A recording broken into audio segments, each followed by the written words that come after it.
Hello, Croeso, SHWMAE, and a warm welcome to you tonight. This is the Fathers of Metal podcast with myself, Daddy Hugh. And myself, Papa Ben. Hello. Well, thank you for joining us once again. Yeah, let's do this. Let's rock and roll. So Let's tonight rock and roll. it's basically tonight. It's our first episode of our series, The Book of Heavy Metal, which is a song reference by the band Dream Evil, if you weren't so familiar. And it's where we look at events in metal music history and discuss the legacies, I suppose, of those events and what happened, what came after. So what we're concentrating on tonight, two bands in particular and two events, I suppose, surrounding those bands. We're looking at an event with the band Judas Priest, one of my faves, can't you tell? And of course, Slipknot as well, towards the end of the late 90s. So should we crack on, Ben? Should we just go for it? Why not? Why not? So I think we're starting with the with Judas Priest, I think, aren't we? So I'll have a bit of a chat about them as I said, one of my faves. I'm quite familiar with the story before we chose to do this section, and then I'll let you take the lead on the Slipknot event then. So the event we're looking at tonight, for those familiar with the term subliminal messaging or backward masking, it's basically about a court case referencing Judas Priest in the early 90s, where basically they were involved in a civil action that alleged that they were responsible for the 1985 suicide pact attempts of 20-year-old James Vance and 18-year-old Ray Belknap in Reno, Nevada, United States. So just before Christmas in 1985, the two chaps got intoxicated before going to a playground in a church setting in Reno and placed a 12-gauge shotgun under the chins and proceeded to fire the weapon. Vance died instantly. No, sorry, Belknap died instantly, but Vance followed, and he actually survived. He was severely disfigured, and he died 3 years later. So Vance's parents, after he died, I know, man. So Vance's parents and then the legal team, headed by Nevada attorney Ken McKenna, no relation to Paul McKenna, subsequently alleged that a subliminal message of "do it" had been included in the song. They alleged the command in the song triggered the suicide attempt. So this was a 3-week trial. It was watched closely by the music industry and constitutional lawyers.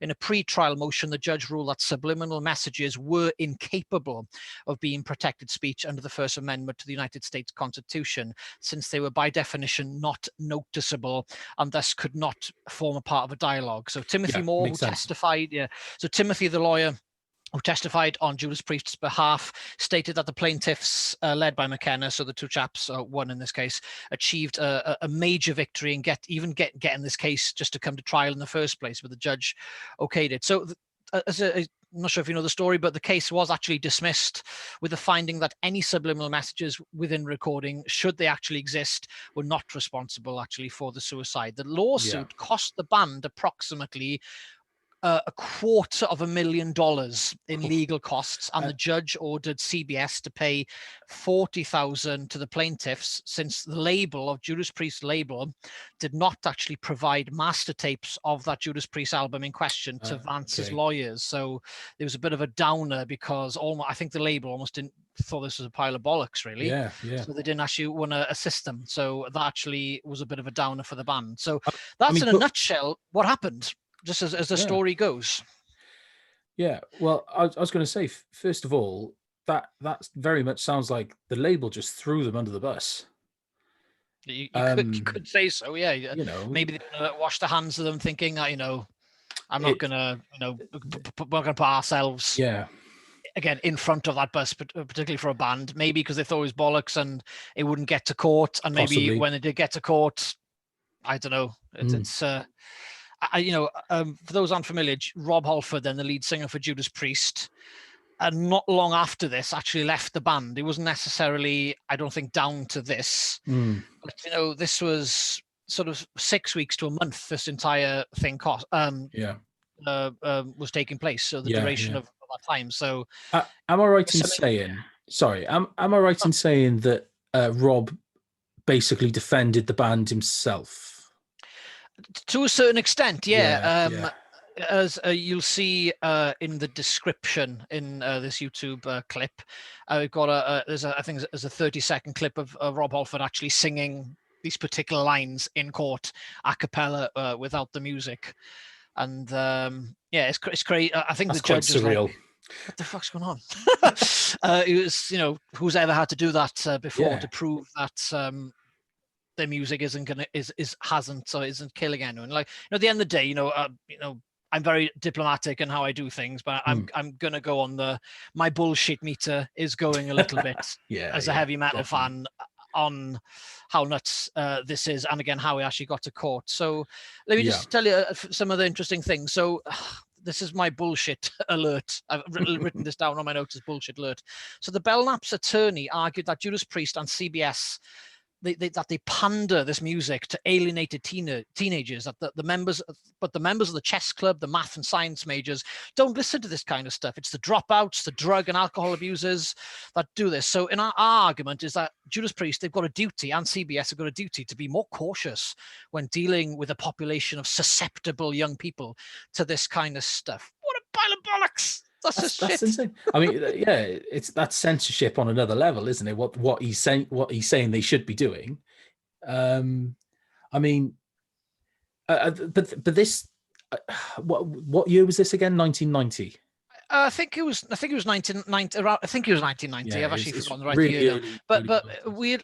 But so weird. The event, the Suicide Pact, took place in 1985. 85, yeah. The court case took place in 1990, 1991, but the song in question was released in 1978 from a Judas Priest album called Stained Class. But the funny thing is, this actually wasn't their song; it was a cover. Yeah, it's my favorite Judas Priest album of the 70s, 1978, Stained Class. So it's a song by a band called Spooky Tooth. Tooth if you're Welsh, Tooth if you're English, of course. But Tooth. But again, funnily enough, the one song they chose on this album to suggest that this was what it did was the song which was not even their song.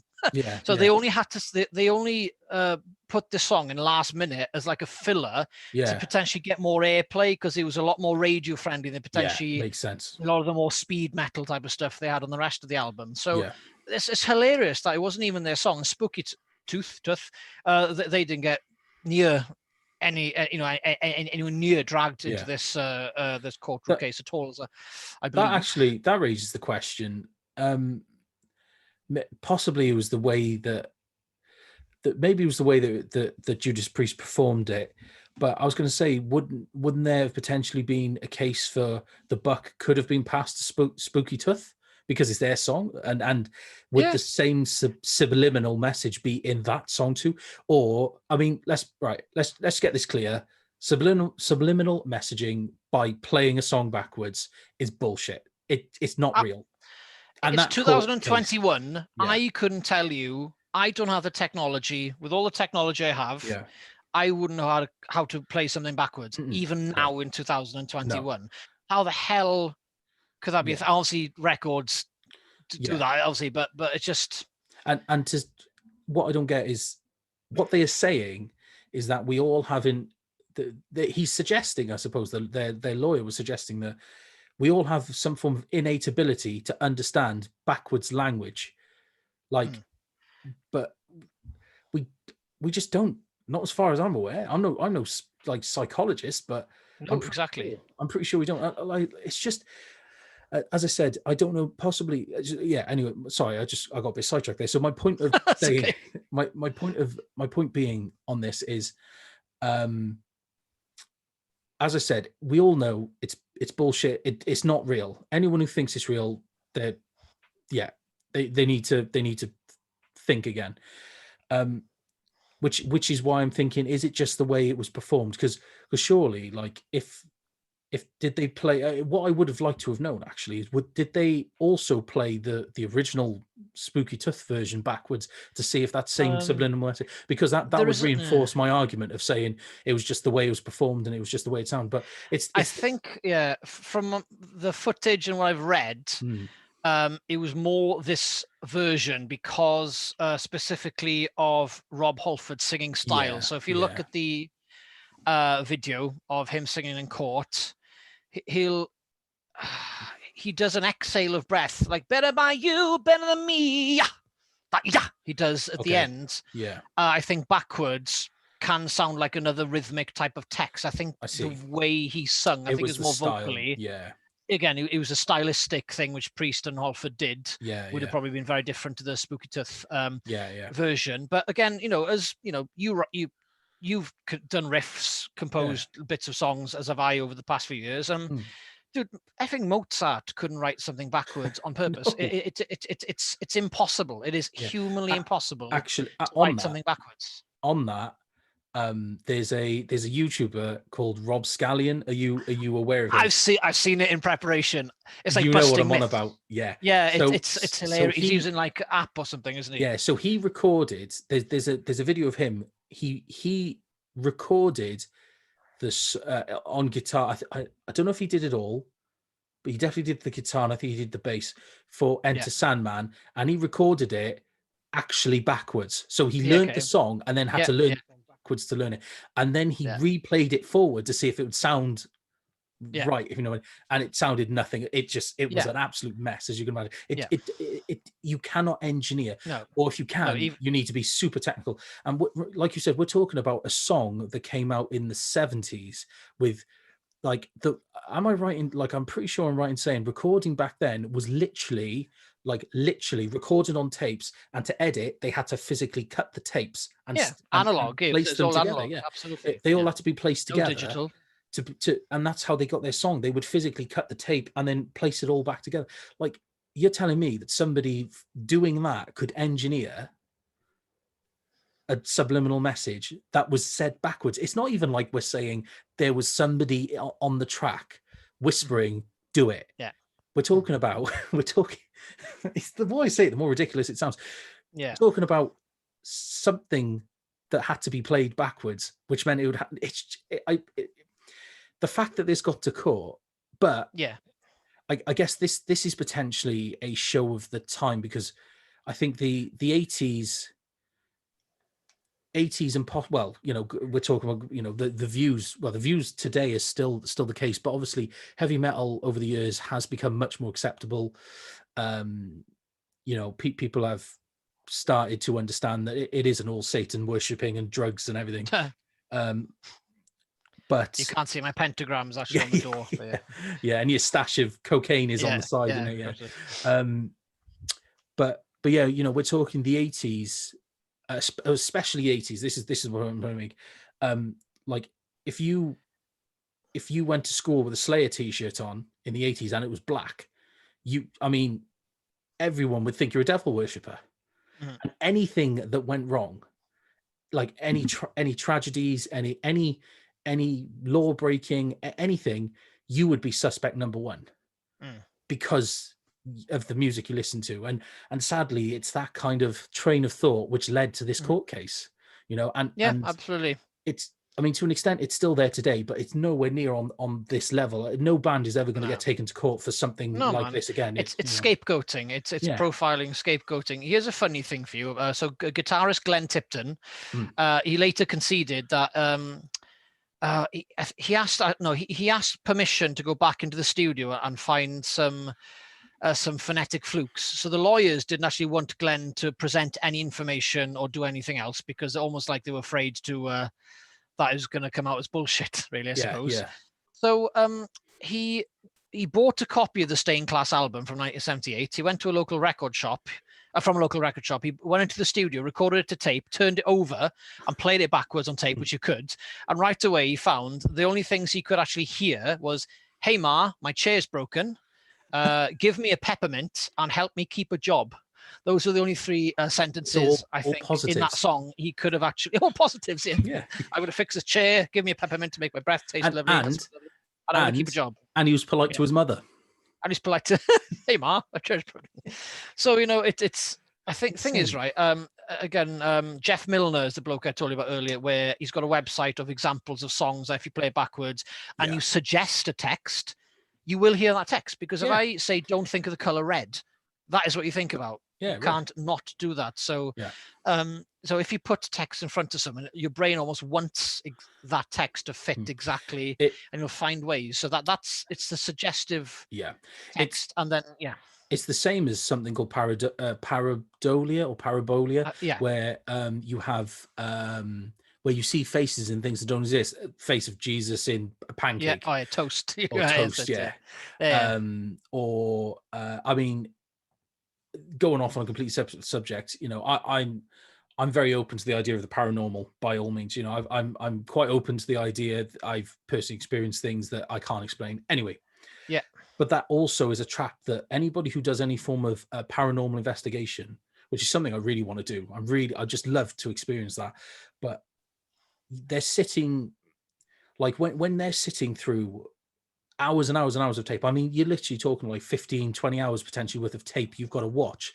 And you have like, you know, you could have 8 or 9 cameras all recorded for the same amount of time. You're going through all this footage specifically looking for paranormal things. Like you've conditioned yourself immediately to see things that might not be there. And it's the same as this, like you said, if the text is in front of you, or if you are looking for something, then you will find it, because you'll make sense of it, even if it doesn't make sense. And that's the hardest thing, isn't it? Is if you it's something that Darren Brown, for those who don't know, he's an illusionist, kind of like a psychology. He's a psychologist. Human behavior is his thing, and he does live shows, and he's done TV shows about how he manipulates people and everything. It's really interesting. But that's where his stance is on the whole situation is, if you want to believe this, if you want to believe something, it's real. It doesn't matter if I don't think it's real, it's not real to me. But if you believe this is real, then to you it will be real. And it's the same with pain. You know, you can give people a placebo and tell them it will work, and if they believe it will. It's that whole situation, isn't it? It's all power of the brain, all in the mind. It shows you how powerful the brain is, I suppose, isn't it? But yeah, it's. I mean, if we're talking, if we could. Like with hindsight, I suppose, if you look at what would have happened, there's no way in hell this ever would have won. But if it had, if we're talking hypothetically here, would that have spelt that would have potentially spelt the end of heavy metal, especially with the grunge movement, even though that would eventually be the next scapegoat. Yeah, well, I mean, look what happened to Kurt Cobain. which I think is a subject we're going to be talking about that in a later episode, I believe. Yeah, absolutely.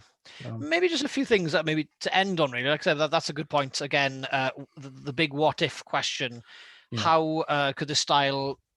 Yeah, how would this, if it was in the favor of the plaintiffs, how it would have changed public consciousness? Maybe it might mean just a US thing, but press stand, power of TV in the early 90s was becoming a huge thing. Absolutely, the internet wasn't really a thing in the early 90s. It was there. It was invented in the 80s, but it wasn't as accessible to the general consumer, was it? So everyone got their information from TV, magazines, and newspapers.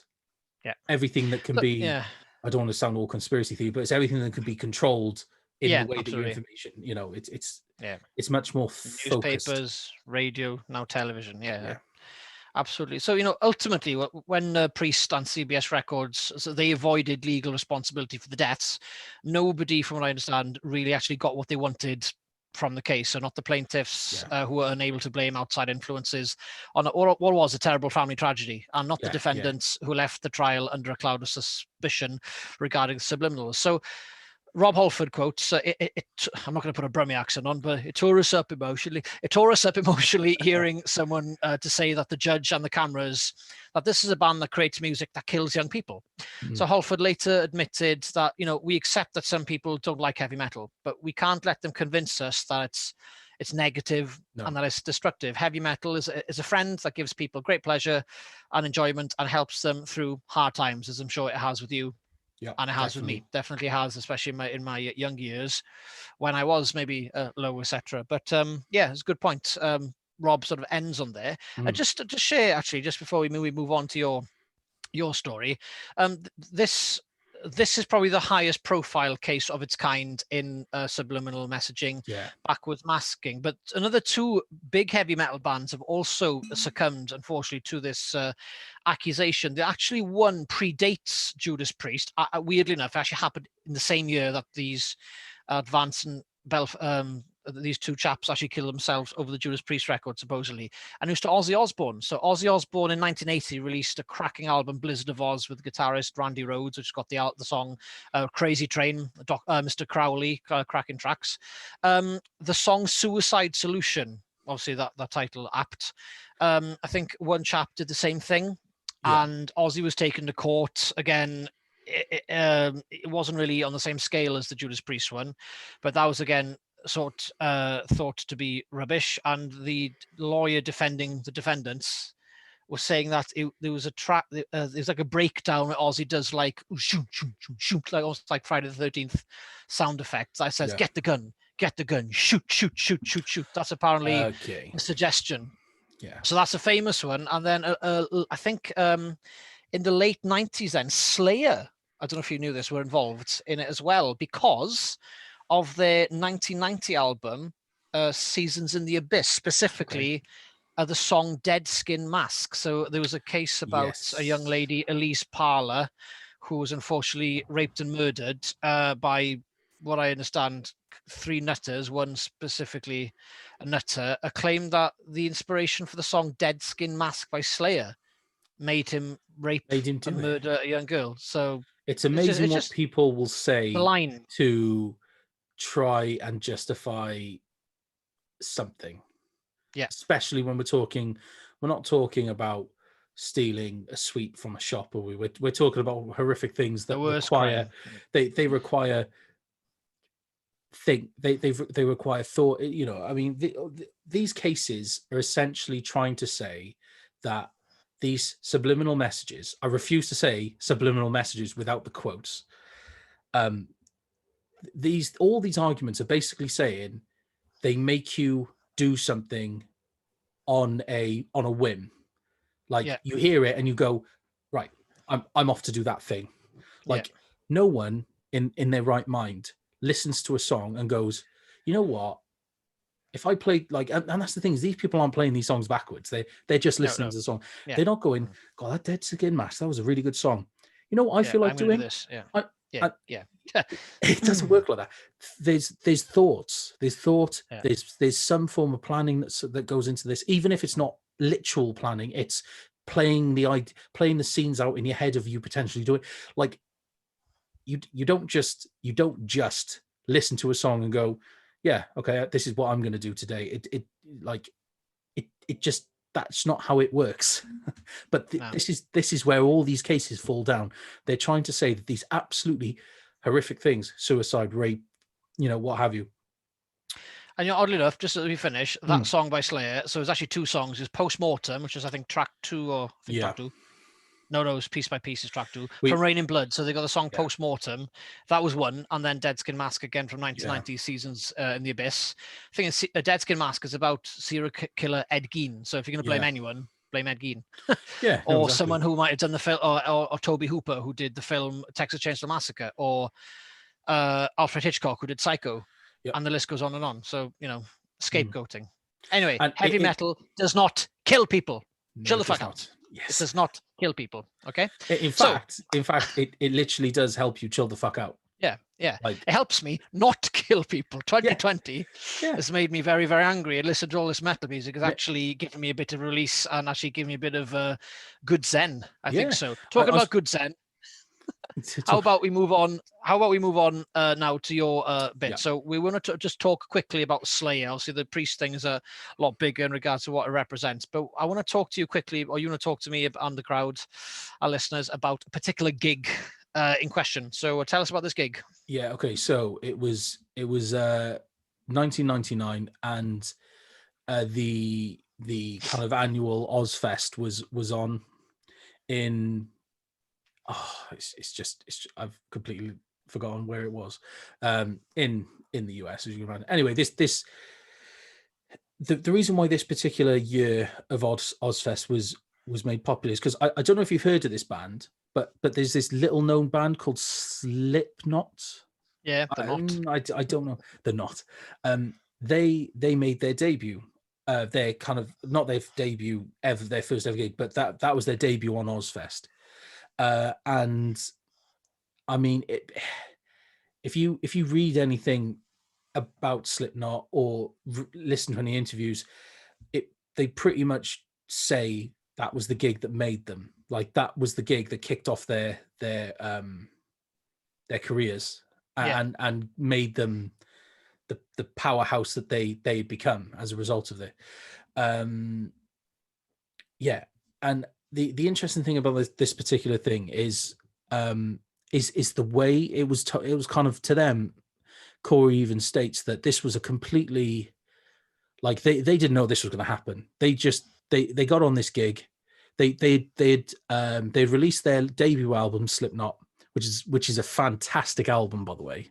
Just to put that one out there. We all, and if you haven't listened to it, go listen to it. It's amazing. And they were in the middle of touring that album to try and get the name out there. And as a result of this tour, they ended, like, as part of the tour, they got on the Ozzfest bill. And yeah, so they weren't really, but for once of a better word, these guys, these 8 or 9 guys, they're completely an unknown band. And they were expecting to go to Ozzfest, play in front of a crowd who didn't really know who they were, but then hopefully from that gig, sell a few albums, sell a bit of merch, whatever, and move on to the next thing.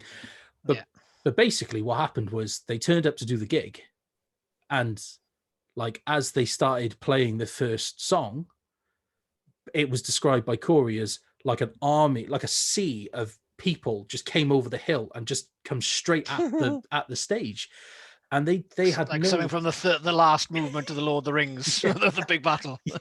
Yeah. He said he says that they kind of just looked at each other while on stage and just went, "What the hell's going on? Like, why are all these people here to see us?"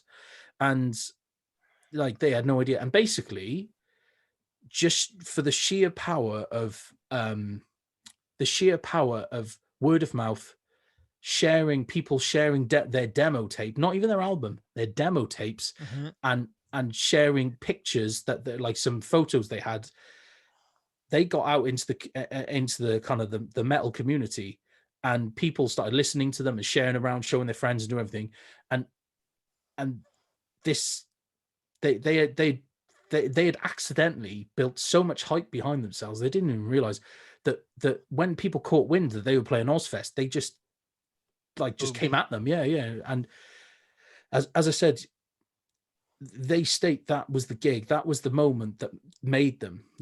Without that, I think it's arguable that you could say that they wouldn't be the band they are today. And yes, they'd probably still be going. They're still ultra successful. They're very talented, but Slipknot, or even today, like, they are a powerhouse. They are.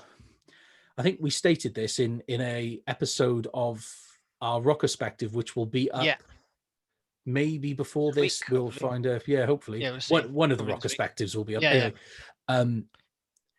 they became essentially and I'm gonna upset someone by saying this. They became the Metallica of the year. Like, well, I say the year 2000. This is 99, but of new metal, they've become, because they're a global force. They're a brand. You can ask anybody to name a metal band, and Slipknot would be one of the first ones that they've gone to that level. And it all started basically from Ozzfest 1999.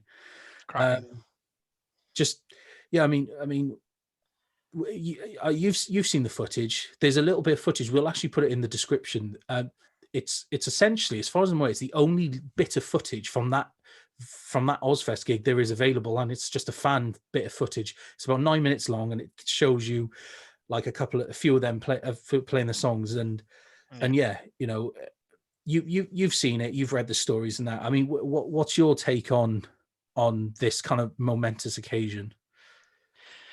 Myself, to be honest, it's something I haven't read much about at all, to be honest. And I've only, to be honest, when I was really young getting into my metal, I wasn't really into the extreme side of metal at all. Only the older I've got, where my listening sort of probably expanded a little bit, I can actually I can actually now listen to anything almost as heavy as possible, and I can listen to it and not be. Slipknot to me were intimidating as fuck when I was really small, as was Marilyn Manson. I think it was the appearance, more than the music. It probably took me a while to listen to the music, but it's got such an amount of aggression, and to be honest, I didn't need that much aggression to sort of at the time just to find my zen. I was happy with Ride the Lightning or even Appetite for Destruction. That did me fine, but. Like with the links we've been sharing and learning, etc. No, you're right. Again, sorry, I've read about interviews with Corey Taylor as well, and as you described, he said that is the gig the gig that made them. Yeah. But again, we don't want to put them into a bubble. We'll talk about this again probably in more genre-related podcasts. But people still got loads of influence from them, which were the new metal bands, but you wouldn't really call Slayer really necessarily new metal at the time, especially the first 2 albums. It was a lot because a lot of new metal is, you could say, it's a lot simpler. It's got a lot more. It's a bit more about the groove, the simplicity of the riff, rather than the virtuosic nature of the riff type of thing. But Slipknot really, for the first 2 albums, definitely. I need to listen to the third again, but they really were their own beast. But if anything, they made people step up the game live. They must have, because a fucking clown smashing a fucking beer can with a beer canister with a baseball bat. Who the hell was doing that at the time? So as a live band, I still have never seen Slipknot live. I've probably had a couple of occasions where they were in Cardiff, and I probably could have gone to see them. But if who knows what's happening for live music now? But if that was the case in the future, I will definitely. It'll be definitely priority. They're high on the hit list. Yeah, absolutely high on the hit list. So I've never seen them live, but I can imagine just in regards to the quality and the ante and the level of energy, they must have properly made others up their game. And maybe you had, maybe I don't say copycat band, but I don't know much about them. You had bands like, Mushroom Head. They were around the same time. I think there's a bit of maybe that's another good one for like the rivalry podcast we'll do in the future. I think there was a bit of a Mushroom Head Slipknot thing, but they must have, raised the stakes in regards to live performance. So that's probably the way I look at it. Just judging by the rawness and the amount of energy and who gives a fuck attitude they gave to that show, and that's what people liked. It was like again, this might be a stupid reference, but it's just like the spirit of rock and roll and punk. It really is. It's rebelliousness. It's a big fuck you to parents. It's a big fuck you to maybe the church potentially, even though lyrically Slipknot have always said they don't touch on religion as a topic. But again, in the irony, in the sense of a big FU to X, Y, and Z, they were, very, very the new rock and roll of the new punk at that time. And that's why people wanted then, they must have, definitely made people up the ante. So that's my understanding of it anyway. For that era, which I mean, for Once for Berrywood is basically our era. Because, I mean, how old would you have been in 1990, 2000, 2001? 1999, I would just been, say, September, I would have been turning 12. So I was about 12-ish. I hadn't quite got into metal then. I got into metal about 13 and a half, 14 around that time. I was similar. I think 99, I would have been about 8. But yeah, I was probably around 12 when I first kind of discovered it. And then, about 13 was when I really kind of took off. Yeah, you rediscovered it.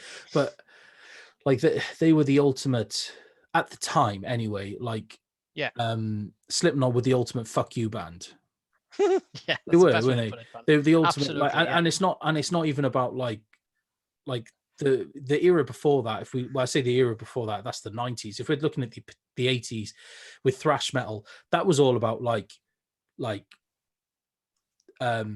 was like gig, like taking it to the man. Do you know what I mean? Absolutely sticking it to the man. You're absolutely right. Sticking to the man. It was attacking the systems. That's what that was all about. This was about. It was very different. It was much more personal. This was, like we're talking. These songs are Corey screaming about how he hates himself. Yeah.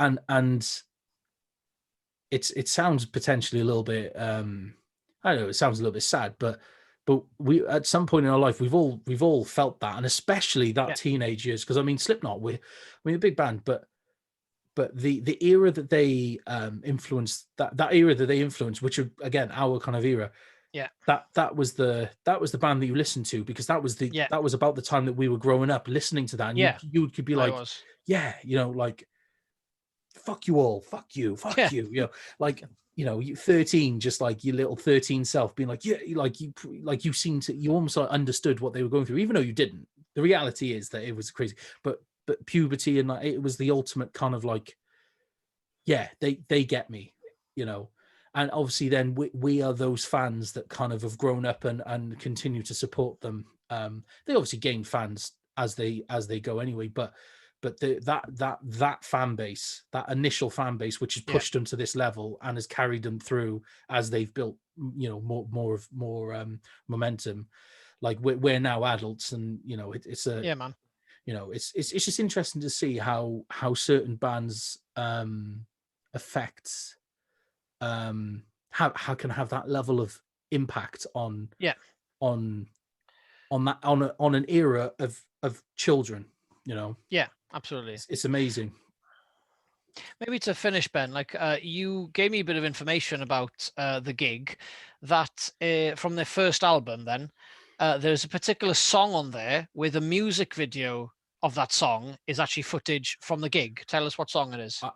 Well, here's the thing. I've done a little bit of research things. I thought it was Wait and Bleed. And it was only on, like, looking into it again, I don't think it's this particular gig, but it's definitely around that period. Like, I don't know if it was, maybe there's a bit of footage from Ozzfest, but looking at it, they were on it looks like they're on a very slightly bigger stage. It looks slightly bigger, but it was from that era. It was from that same tour. It doesn't, it doesn't change the fact that it was that tour that was that they built that momentum off. And it kind of, I think it spearheaded at Ozzfest, if you know what I mean. But it's Wait and Bleed, but that actually, it's still applicable watching that music video, because if you want to see kind of, as you talked about, if you want to see what they were like live, and take into consideration that no band was playing live like them, if you watch the music video to Wait and Bleed and watch that live performance music video thing, you will realize the energy they got. And considering that this was the year 99, nobody was even close to that level of energy. I mean, there's bands that put good shows on always, but that was another, again, it was just another level of aggression, another level of just sheer rawness, and as we said, no, like, I think it doesn't matter if they like it or not, they are tarred with the new metal brush. I think it's arguable to say that Slipknot are probably the heaviest new metal band. I can't think of a new metal band as heavy, because as the years went on, it become, again, much more like anthemic, if you know what I mean. Like, straight away you think of like Last Resort, and you think of songs that are much more like sing-alongs and the anthems, where Slipknot weren't I say they weren't about anthems. They've got songs that you can sing along to and you can really dig into, but that's not the purpose of them. No, exactly. Raw aggression, I mean, borderline, it's angst. Like, and funny enough, that the footage that we'll put of that Ozzfest gig, like, if you watch and listen to the guitars, I mean, it's borderline thrashy guitars, real fast paced. It's, I mean, it's not thrash, but no, it's not even. But you still got that the odd element.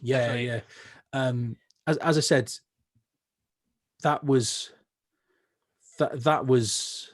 it was another level, both for them. They weren't expecting it, but it just, and I think we can kind of, as we kind of wind this down, we can also say that I think Slipknot were the last truly big band to make it based off word of mouth and sharing physical media around. Here's a picture of us, here's a demo tape, here's that, and they got into circulation, and that built the hype. Because as we were discussing just before we went on, the year 2000 was when Napster came along, and as much as it still wasn't, people weren't doing it legally, like things like Kazaa and this peer-to-peer things came up. People started LimeWire. people started downloading music. It doesn't matter if it was legally or not. The point is they started doing it, and therefore straight away that physical element, that word on the street element, starts to fizzle out a little bit. So I think Slipknot were the last band to properly make it based off actual physical word of mouth, and people literally going in their groups of friends, oh my god, have you listened to these guys? These guys are brutal. They understand us. You need to listen to this. Here's a picture of them. They all look like serial killers. Do you know what I mean? Like, absolutely, man. That's actually a nice segue, actually, Ben, to our next episode of the Book of Heavy Metal. We will be covering actually Metallica versus Napster in 2000. So on Tuesday, the 16th of March at Apple State currently, we will be discussing that, and probably that week then, mid-March, we will be uploading that as well. So I think that's a good way to finish, really. So, again, both events had big influence in completely different ways altogether. So just to remind everyone, we are, as you can see on the logo where Ben is in front of, so we are Metalidads, we are heavy metal dads. We share the with the love of heavy metal and just fatherhood sort of just combine as one, really. So there's information below this clip if you're interested in finding out more about us or joining, etc. So to all the fathers of metal podcast listeners, just want to say in Welsh, we say diolch yn fawr iawn. Thank you very much for your company as ever. And remember, no matter the podcast topic, whether it's whammy bars or weaning, napalm death or nappies, it's always good to talk. So from myself, Daddy Hugh, and myself, Papa Ben, it's been a pleasure as always. I look forward to joining yourself, Hugh, and the listeners / watchers on our next episode. Yep. See you next time for the Book of Heavy Metal. Nostar. Catch you soon. Bye.